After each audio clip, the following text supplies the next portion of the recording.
Przyjechał Hanys do Warszawy. Wiecie, to są takie standardowe wice, nie? Hanys ze Warszawy albo Warszawiok u nas.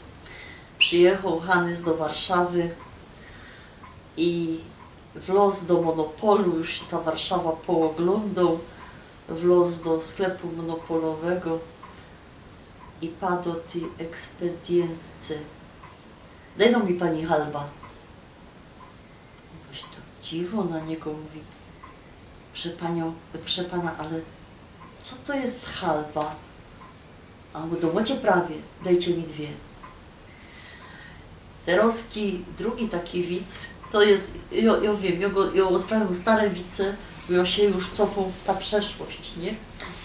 No, to jest taka zagadka też dla warszawioków, bo Ślązoki to wiedzą. Napój na Śląsku na K. Krzynka gorzoły. Potem napój na Śląsku na D. Druga krzynka gorzoły. No i jak mi ten widz opowiadali, to ja to pierwszy raz słyszała, nie? To było dawno temu. I potem się ten, co o sprawie pytał nas, a napój na Śląsku na E. I ja się wyrychiła, bo Eli by to była trzecia krzynka piwa. A on go to może być, ale to miało być ewentualnie. Także, że to prawie se szafła.